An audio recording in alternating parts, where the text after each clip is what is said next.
এটা কেন? রাখো না প্লিজ। বাবা থাক। উনি কে? আমার আব্বা। আমার আব্বা? মেরিন তো বলছে মেরিনের আব্বাই নাই। যে মেয়ে বাপ জীবিত থাকতে সে বাপকে অস্বীকার করে, সেই মেয়ে কিন্তু এই সংসারে একটা অবদান ঘটাবে। এখনো সময় আছে, এই মেয়ে বিদায় করেন। শোন, আমাদের এক একটা সিদ্ধান্ত নিতে হবে। আমরা প্রতিদিন একটা ভালো কাজ করবো আর কার সাথে দুর্ব্যবহার করবো না। কিভাবে চার্লিকে দেব? মেহিনীর বাবাকে অপমানের পরে স্বামী সিদ্ধান্ত নেয় সবচেয়ে মেহিনকে নিয়ে নতুন জীবন শুরু করবে। 4 বছর পরে সেই গরচা স্বামীরে হয়ে যায় দেশের ট্র্যাপ বিজনেসম্যান। কিন্তু ফাহাদ হারার সংসার, চাকরি সবকিছু। আর ঠিক সুখের মুহূর্তেই দুবাই থেকে আসে সেই কল, ফাহাদ মারা গেছে। এটাই কি সিজন 2 এর শুরু? অবশ্যই আপলোড হয়ে গেছে এটা আমাদের গল্প নাটকের 22 নম্বর পর্ব। আর ভিউয়ার্স, 22 নম্বর পর্বের পর গল্প এখন এমন জায়গায় এসে দাঁড়িয়েছে যেখানে অপেক্ষা করছে আবার ধামাকা, আবার টুইস্ট এবং একেবারে চূড়ান্ত শেষ অধ্যায়।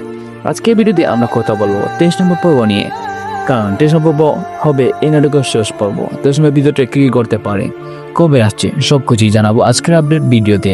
তবে ভিডিওটা একদম শেষ পর্যন্ত দেখবেন। ভিডিওতে সামনে যাওয়ার আগে আপনাদের কাছে একটা ছোট্ট অনুরোধ, আপনারা কে কোন জেলা থেকে দেখছেন অবশ্যই কমেন্ট বক্সে জানাবেন।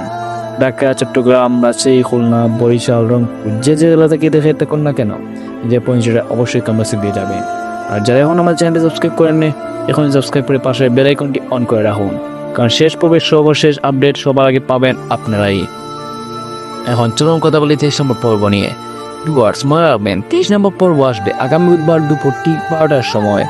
আর এই পর্বে করবে এমন কিছু ঘটনা যা দেখলে আপনার সত্যি অবাক হয়ে যাবেন। 30 নম্বর পর্বের শুরুতেই দেখা যায় মেহিনের বাবা মা সামিরদের বাসায় এসেছে মেহিনকে দেখতে, কিন্তু সামিরের মা এমন একটা কথা বলে বুঝে শুনে সবাই থমতে যায়।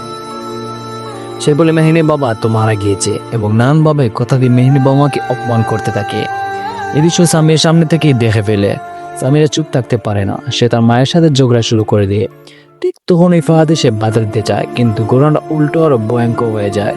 সামিরা ফাহাদের মধ্যে তর্ক শুরু হয়, আর সেই তর্ক এক পর্যায়ে বড় ঝগড়ার রূপ নেয়। ফাহাদ রাগের মাথায় বলে ওঠে, আমার টাকায় সংসার চলে, আমার টাকায় তুই খাস, তোর বউ ভাই, তোর ভালো না লাগলে তুই এ বাসা ছেড়ে চলে যা।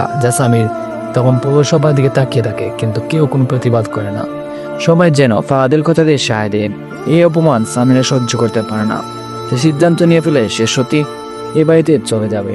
এরপর দেখা যায় সামির মেহিনকে নিয়ে বাসা থেকে বেরিয়ে পড়ে। প্রথম তার সামিরের বন্ধ বাসায় উঠে, তারপর সেখান থেকে তার একটা ছোট্ট বড় বাসা নেয় এবং নতুন করে ছোট্ট একটা সংসার শুরু করে। সামির তখন টুকটাক অনলাইনে ফ্রিল্যান্সিং কাজ করতো, সেই টাকা পেয়ে সে অনলাইনে একটা ছোট্ট ব্যবসা শুরু করে। সময়ের সাথে সাথে সামির ধীরে ধীরে সেই ব্যবসা বড় করতে থাকে। একটার পর একটা কাজ, একটার পর একটা লড়াই সামির থামে না। তারপর নাটকে 4 বছর পরে দৃশ্য দেখানো হয়, আর এখানেই আসে সবচেয়ে বড় চমক। দেখা যায় সামির এখন দেশের সবচেয়ে বড় বিজনেসম্যানদের তালিকায় উঠে এসেছে। সে বিশাল সফলতা অর্জন করেছে, বাড়ি করেছে, গাড়ি করেছে এবং নানান ধরনের ব্যবসা চালু করেছে। আর সবচেয়ে আবেগের বিষয় হলো সামিরা মেহিনের গড়ে এখন একটা ছোট্ট বাচ্চাও হয়েছে। তাদের জীবনটা এখন শান্তি আর সুখে ভরে গেছে। অন্যদিকে 4 বছর পর ফাহাদের দৃশ্য দেখানো হয়। ফাহাদ আর সায়ার ডিভোর্স হয়ে গেছে অনেক আগেই। শুধু ডিভোর্স নয়, ফাহাদকে অফিস থেকেও বের করে দেওয়া হয়েছিল।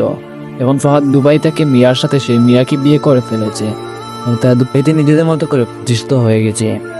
এদিকে দেখা যায় সামিরের বাবা অনেক কষ্ট করে নানান ধরনের কাজ করে সংসার চালায়। হঠাৎ একদিন মেহিনের সাথে সামিরের বাবার দেখা হয়। তো সামিরের বাবা সব ঘটনা খুলে বলে ফাহাদ কিভাবে তাদের ফেলে চলে গেছে, দুবাই কিভাবে পরিবার ভেঙে গেছে, আর কিভাবে সবাই সামিরকে ভুল বুঝেছিল। সেই দিন সন্ধ্যায় সামির আর মেহিন আবার সেই পুরনো বাসায় যায়। আর এখানে গল্প একটা নতুন মোড় নিয়ে। সামির তার বাবা মাকে আবার কাছে টেনে নেয়। শুধু তাই নয়, সামির তার ফুপুকে কল দিয়ে ডেকে নিয়ে আসে। সামির তার বাবাকে বলে ফুপুকে যেন মেনে নেয়। এরপর দেখা যায় সামির তার ফুপু আর ফুপাকে সুন্দর করে মিলিয়ে দেয় এবং তাদের নতুন একটা সংসার শুরু হয়। বাড়িতে তৈরি এক সুন্দর আবেগঘন মুহূর্ত।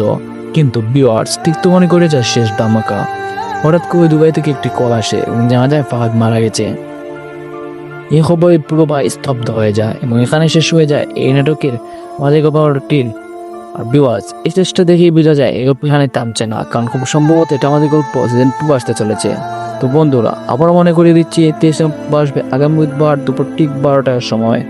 আর এই পর্ব করবে এমন কিছু ঘটনা যা দেখলে আপনার সত্যি অবাক হয়ে যাবে। আজকের মতো এখানেই বিদায়। কমেন্ট বক্সে অবশ্যই আপনি জানাবেন আপনি কোন জেলা থেকে দেখছেন। সবাই কোন ধন্যবাদ।